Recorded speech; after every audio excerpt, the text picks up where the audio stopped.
Hello friends, welcome back to my channel. আবার চলে এসেছি নতুন একটা রেসিপি নিয়ে তোমাদের জন্য। আজকের রেসিপি কি? আজকের রেসিপি হলো রুই মাছের ঝুড়ি। ইচ্ছে হলো একটু ট্রাই করি কেমন লাগে খেতে, তাই বানিয়ে ফেললাম। তাহলে চলো কিভাবে আমি বানিয়েছি, কী ইউজ করেছি। প্রথমে এখানে আমি মাছ নিয়েছি। আমি 5 পিস রুই মাছ নিয়েছি। তোমরা যে কোনো মাছ ব্যবহার করতে পারো। কড়াইতে জল দিয়ে দিলাম তার মধ্যে নুন আর হলুদ। এবারে যে মাছগুলো ছিল এক এক করে মাছটা জলের মধ্যে দিয়ে দিচ্ছি। এবারে ঢাকনা দিয়ে দেব। মোটামুটি জল ফুটে উঠলেই আমরা মাছটাকে নামিয়ে ফেলব। ঢাকা দিয়ে দিলাম। এবার দেখতে পাচ্ছ একেবারে জল ফুটে গেছে, তার মানে আমার মাছ সেদ্ধ হয়ে গেল। এবার মাছটাকে নামিয়ে একদম ঠান্ডা হয়ে যাওয়ার পর মাছ থেকে কাঁটা বার করে, কাঁটাটা খুব সাবধানে তোমরা বাছবে যেন কোনো রকম কাঁটা এর মধ্যে না থাকে। খুব সাবধানে তোমাদের এই কাজটা করতে হবে। মাছ নামিয়ে ঠান্ডা করে আমি কাঁটা বার করে নিয়েছি। দেখো, একদম এইভাবে মাছটাকে রেডি করে নিতে হবে। এবার কড়াইতে আমি সর্ষের তেল দিয়ে দিয়েছি। রান্নাটা সম্পূর্ণ সর্ষের তেলেই হবে। তারপর দিয়ে দিলাম কালো জিরে ফোড়ন। ফোড়ন থেকে হালকা গন্ধ বার হলেই দিয়ে দেবে এর মধ্যে পেঁয়াজ কুচি। আমি 3টে ছোটো সাইজের পেঁয়াজ এর মধ্যে ব্যবহার করেছি। পেঁয়াজটাকে ভেজে নিলাম, হালকা করে ভেজে নিচ্ছি। এবার এর মধ্যে দিয়ে দেব গ্রেট করে রাখা আদা আর রসুন। আদা রসুনটাকে পেঁয়াজের সাথে ভালো করে ভেজে নিতে হবে যাতে কোনো রকম গন্ধ এর মধ্যে না থাকে।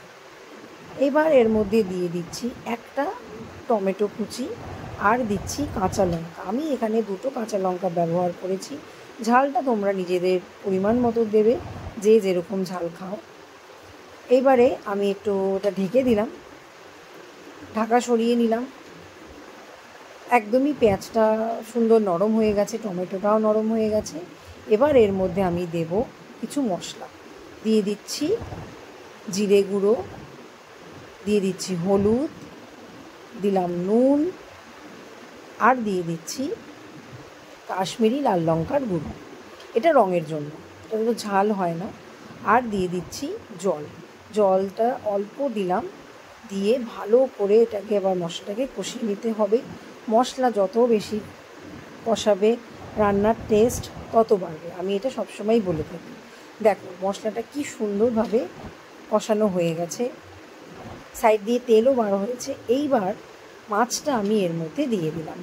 মাছটাকে দিয়ে মশলার সাথে ভালো করে নাড়িয়ে চাড়িয়ে নিতে হবে। খুব সুন্দর করে এই কাজটা করতে হবে।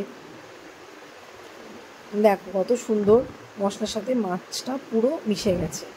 এই সময় তোমরা নুনটা চেক করে নেবে যে আর নুনের দরকার আছে কিনা। যদি প্রয়োজন হয় এই সময় নুন দিয়ে দেবে। তারপরে অল্প একটু জল দিয়ে দিলাম, দিয়ে একটু নাড়াচাড়া করে আবার ঢেকে দিলাম।